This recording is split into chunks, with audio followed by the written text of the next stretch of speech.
Welcome, farmer, to the sun-dappled fields of Grow a Garden, a Roblox paradise where every seed you plant tells a story of growth and wonder. I'm your guide, a seasoned grower who's tilled these soils through countless harvests, here to share the secrets of a thriving farm. In this cozy world, hard work alone won't fill your barns with bounty. To maximize your yield, spark dazzling crop mutations, and rake in shekels, you need the right pets. Loyal companions whose unique abilities transform your garden into a masterpiece. Today, I'm ranking 34 pets from the miraculous S+ tier to the lackluster D tier, based on their passives, yield boosts, and farming prowess. Will you soar with Dragonfly's golden touch or stumble with Bunny's feeble hops? Grab your hoe, farmer, the soil's calling. Let's dig into what pets mean in Grow a Garden. These furry, feathered, or buggy friends are hatched from eggs at the pet egg stand, each with a passive that boosts your crops, whether it's multiplying your harvest, speeding growth, or triggering mutations like gold or rainbow. Eggs cost shekels, earned by selling crops, and the best pets are rare, demanding patience or a lucky hatch. With only 3 pet slots to start, up to 8 with upgrades, a great pet can skyrocket your profits, while a weak one leaves your fields barren. We're starting at the bottom with the pets that barely nudge your yield and climbing to the legends that make your garden bloom. Let's get planting. Down in D tier, we find the pets that wilt under the sun's gaze. These are the ones you'll replace as soon as you save up enough shekels. Their passive's too weak to nurture a thriving farm. Let's start with chicken. This feathery friend slightly boosts crop growth for basic plants like wheat, but its effect is so minor it's barely noticeable. In the early game, it might help you scrape by, but it's useless for mutations or high-value crops. Why D tier? Negligible impact. Best for new farmers on basic plots. Beware, hatch a new egg fast. Next up is Bunny. With a passive that nudges berry crop yields, Bunny sounds cute but delivers little. Its boost is crop specific and too small to matter even in early fields. Why D tier? Limited and weak. Best for berry focused newbies. Beware, replace it immediately. And then there's Black Bunny. A darker cousin of Bunny, it offers a similar berry yield boost with a slight XP bonus. It's marginally better, but still a dud in any serious garden. Why D tier? Barely better than Bunny. Best for early XP grinding. Beware. Don't waste shekels keeping it. We're moving to C tier, where pets show a hint of promise, but can't keep up with a bustling farm. These might carry you through your first harvest, but they'll fade as your ambitions grow. Let's talk dog. This loyal pal digs up extra seeds now and then, which sounds handy for early farming. But the seed drop rate is low, and it doesn't boost yield or mutations, leaving it behind in mid-game. Why C tier? Niche and underpowered. Best for early seed gathering. Beware, swap for mutation-focused pets. Next is Deer. With a slight boost to berry crop duplication, Deer is a step above Bunny, but still too specific and weak for versatile farms. Why C tier? Limited scope. Best for berry farms in early game. Beware. Upgrade for broader passives. Moving on to Rooster. Its passive speeds up crop growth for grains, but the boost is modest and crop specific, making it irrelevant for mutation-heavy strategies. Why C tier? Situational and weak. Best for early grain farmers. Beware. Hatch something stronger. Then we have Frog. This amphibian boosts XP gain slightly, helping your pets level up faster. It's cute but doesn't impact yield directly, so it's a luxury you can't afford in a busy garden. Why C tier? Indirect benefit. Best for XP-focused newbies. Beware. Prioritize yield pets. Now let's talk Kiwi. With a minor boost to fruit crop yields, Kiwi is another crop-specific dud, offering little for mutation or profit. Why C tier? Weak and narrow. Best for fruit plots in early game. Beware, re-roll it. And wrapping up C tier, Blood Kiwi. A spooky variant of Kiwi, it adds a tiny XP boost to its fruit yield passive. It's slightly better, but still not worth a slot. Why C tier? Marginal improvement. Best for early fruit and XP. Beware, move on to A tier or higher. We're hitting B tier now, where pets start to feel like true garden helpers. These are reliable picks for mid-game farming, boosting your yield and setting the stage for bigger harvests. But they lack the magic to dominate. Let's kick off with Panda.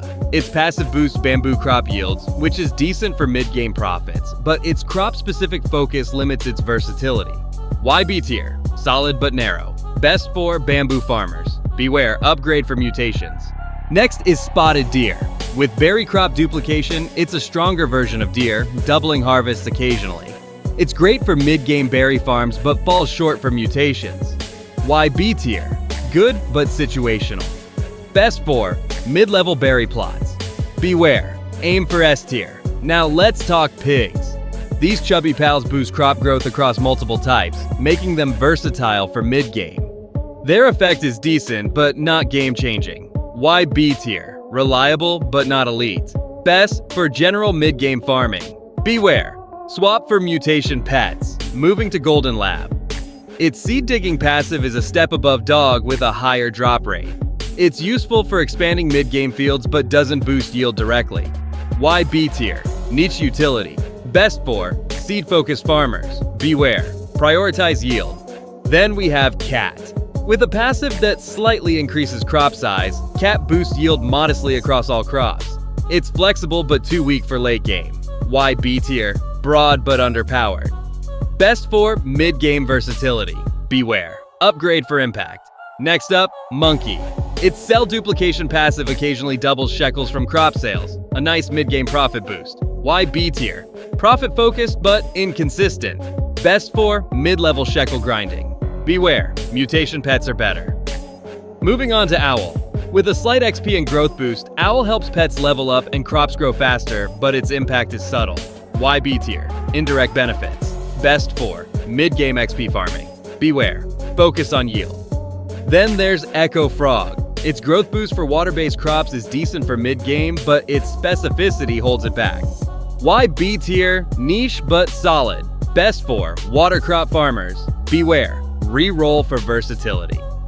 Now let's talk Hedgehog. With a minor seed drop boost, it's a budget version of Golden Lab, useful for mid-game expansion. Why B tier? Decent utility. Best for seed gathering. Beware, swap for mutation pets. Next is Blood Hedgehog.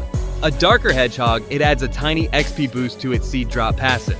It's slightly better but still mid-tier. Why B tier? Marginal upgrade. Best for mid-game seeds and XP. Beware, aim higher. Moving to Squirrel. Its crop duplication for nuts is solid for mid-game, but its specificity limits its late-game value. Why B tier? Good but narrow. Best for nut crop farmers. Beware, upgrade for mutations. Then we have Brown Mouse. With an XP and jump boost, it helps pets level up and adds a fun visual flair. But it's not a yield game changer. Why B tier? Fun but weak. Best for XP-focused mid-game. Beware, prioritize profit. Next is Gray Mouse. Similar to Brown Mouse, its XP boost is slightly stronger but still indirect. Why B tier? Niche utility. Best for mid-game XP. Beware, reroll for yield. And wrapping up B tier, Red Giant Ant. Its growth boost for multiple crops is versatile, but its effect is modest compared to A tier. Why B tier? Solid but outclassed. Best for mid-game general farming. Beware, hatch for S tier. Welcome to A tier, where pets become true garden stars. These companions boost your yield, spark mutations, and carry you through mid to late game harvests with flair. Let's start with Sea Otter. Its passive increases mutation chances for water-based crops like chilled or rainbow, making it a gem for late game profits. Why A tier? Strong mutation focus. Best for mutation farmers. Beware, pair with yield pets. Next is Snail. With a high seed drop rate, Snail fuels rapid field expansion, perfect for scaling up mid to late game farms. Why A tier? Excellent utility. Best for large-scale farmers. Beware, combined with duplication pets. Now let's talk Cow. Its growth boost slashes crop growth time across all types, making it a versatile powerhouse for consistent harvests. Why A tier? Broad and impactful. Best for mid to late game yield. Beware, add mutation pets for max profit. Moving to Orange Tabby. This cat grows larger crops across all types, significantly boosting yield value. It's a mid-game staple with late-game potential. Why A tier? Strong and flexible. Best for yield-focused farmers. Beware, pair with mutation passives. Then we have Silver Monkey. Its cell duplication passive doubles Sheckles more often than Monkey, a profit machine for mid to late game. Why A tier? High profit potential. Best for Sheckle grinding. Beware, needs mutation support. Next up, Mole. With a seed-digging passive that rivals Snail, Mole fuels fast expansion, especially for mutation-heavy farms. Why A tier? Top-tier utility. Best for late-game field growth. Beware, combined with yield boosts. And wrapping up A tier, Red Fox. Its crop duplication passive works across multiple crop types, doubling harvest for steady profits. Why A tier? Versatile and strong. Best for mid to late game yield. Beware, upgrade to S tier for mutations. We're in S tier now, farmer. The elite pets that transform your garden into a gold mine. These are the must-haves for late game farming and mutation mastery. Let's kick off with Polar Bear Caterpillar, a frosty marvel. Its passive boosts chilled and frozen mutation chances, turning crops into icy treasures for massive Sheckles. Why S tier? Mutation powerhouse. Best for late game mutation farming. Beware, pair with yield pets. Next is Giant Ant. With a seed drop rate that floods your inventory, this industrious pet fuels endless field expansion. Perfect for late game empires. Why S tier? Unrivaled utility. Best for large scale farming. Beware, combined with duplication passives. And then there's Raccoon. Its crop duplication passive doubles harvest across all crop types, making every harvest a profit explosion. Why S tier? Yield King. Best for late game Sheckle farming. Beware, add mutation pets for max value. At the top, S+ tier, we find the pets that redefine farming. These are the gods of the garden, turning every seed into a masterpiece of yield and mutation. Let's start with Dragonfly, the golden-winged wonder. Its passive triggers gold crop mutations at an unmatched rate, transforming harvests into Sheckle fountains. Why S+ tier? Mutation perfection. Best for endgame profit farming. Beware, never replace this gem. Next is Praying Mantis, a silent reaper. Its crop duplication passive rivals Raccoon, but adds a chance for rainbow mutations, blending yield and rarity. Why S+ tier? Yield and mutation mastery. Best for elite mutation farmers. Beware, pair with seed droppers. And finally, Chicken Zombie, a quirky undead hero. Its passive duplicates mutant crops, gold, rainbow, chilled, doubling your rarest harvest for insane profits. Why S+ tier? Mutant Yield King. Best for endgame mutation empires. Beware, save a slot for this legend. Your path to victory. Which pets to choose? The fields are calling, farmer, and your pets will decide whether your garden blooms or withers. Here's how to pick your companions based on your skill and dreams, with tips to spend Sheckles wisely and make every harvest count. New farmers just sowing their first seeds should start with C tier or B tier pets like dog or cat. Dog's seed digging helps expand small plots, while cat's crop size boost pads early yields. Focus on selling basic crops to earn Sheckles, then hatch common eggs at the pet egg stand to aim for A tier like cow. Stick to small fields, plant versatile crops like wheat, and team up with friends to share profits. These pets won't make you rich, but they'll teach you the rhythm of farming. Mid-level farmers, ready to scale up and chase mutations, should target A-tier pets like Snail or Orange Tabby. Snail's seed drops fuel bigger fields, while Orange Tabby's larger crops boost profits. Save Sheckles for rare or legendary eggs, aiming for S-tier like Raccoon.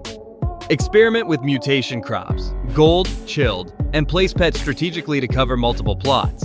In co-op farms, balance yield, cow with utility, mole for steady growth. Pro farmers, dreaming of mutation empires and maxed out barns, need S+ and S-tier pets like Dragonfly, Chicken Zombie, or Giant Ant. Grind Sheckles through high-yield crops and co-op harvests, then splurge on legendary eggs for these game changers. Build a team with mutation, Praying Mantis, yield, Raccoon, and utility, Snail, and level up pets for stronger passives. Focus on gold and rainbow mutations, selling them for massive profits to unlock all 8 pet slots.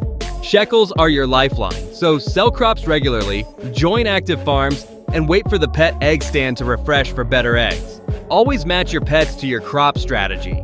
Mutation-heavy farms need Dragonfly, while yield-focused ones love Raccoon. Keep planting, farmer. The harvest never ends. And there you have it, farmer, the ultimate grow-a-garden pet tier list, sown in the fertile soil of your dreams. Will you harness Dragonfly's golden mutations or unleash Chicken Zombie's mutant harvest? The choice is yours, but the fields wait for no one. Share your story in the comments. which pet made your garden bloom, and which left your crops dry. If this guide helps your farm thrive, hit that like button, subscribe, and ring the bell for more Roblox adventures. Keep growing, the sun's still shining.